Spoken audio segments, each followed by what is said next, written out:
two walkers. I hear on the rumor channel that they were actually people poaching or on a property illegally, but there are two walkers who were in the Scottish Highlands, and as I understand it, where they were is very close to a British airbase called McAnrish. I've forgotten exactly how you say it, but it's a very secret aerodrome that the Americans have allegedly used with the RAF, the British Royal Air Force, for many decades. And these two hikers basically sent in to the local Scottish newspaper a photograph and negatives of this image that they captured, which essentially appears to be, and on their description, was a hovering object larger than a fighter jet, being surrounded actually by at least one or two alleged fighter jets.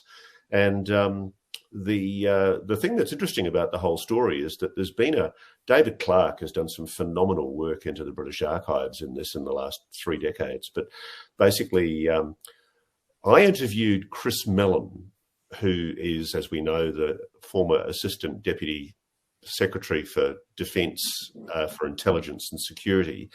And when he was a staffer on the Senate Intelligence Committee in this time period, in the 1990s, there was an inquiry that went from the British RAF to the American government. And contemporaneously, there were inquiries made in the Congress about whether or not this was American technology.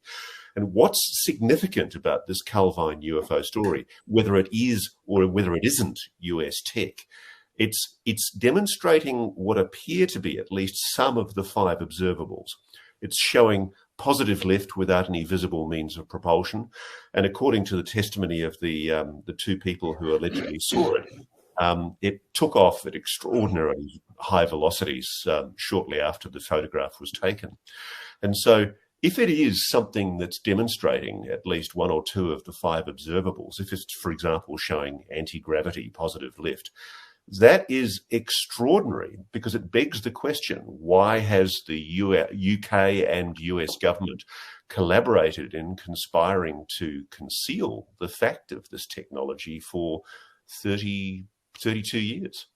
And now that this issue has come out, is it going to be investigated whether Congress was misled? Because I know from talking to Mellon when I asked him about this matter, he specifically made inquiries as to whether there was, and he was cleared to know whether there was black technology in the possession or knowledge of the United States that conformed to what was mythically described as the Aurora aircraft, or I think the TR-3B, and it was specifically denied. So has Congress been misled? That's the bigger issue that comes out of this news-breaking story from David Clarke and Disclosure Team, whether there has in fact been an intention to mislead the Congress, and whether the British Parliament was misled. Because there were answers to questions on notice in the British Parliament that were at best evasive. And it's really interesting. I mean, again, it's a tribute to good digging citizen journalism. David Clarke has basically tracked down a former Ministry of Defence public relations media official who was working for the Royal Air Force at the time. And he's basically kept a copy of the photograph, which is absolutely magnificent.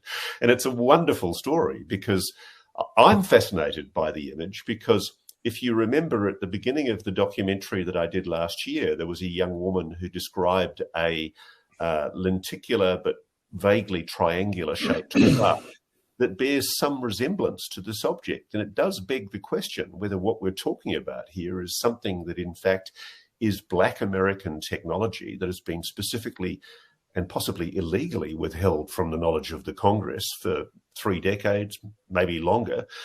It really does raise a new question, whether this is technology that is in possession of either the US or the British or some other allied government, or whether they were photographed inadvertently circling the object with their fighter jets, it not being human tech. We just don't know. We don't know enough about this object. But hopefully now, as a result of good citizen journalism by David Clarke and others, we'll get to the bottom of it.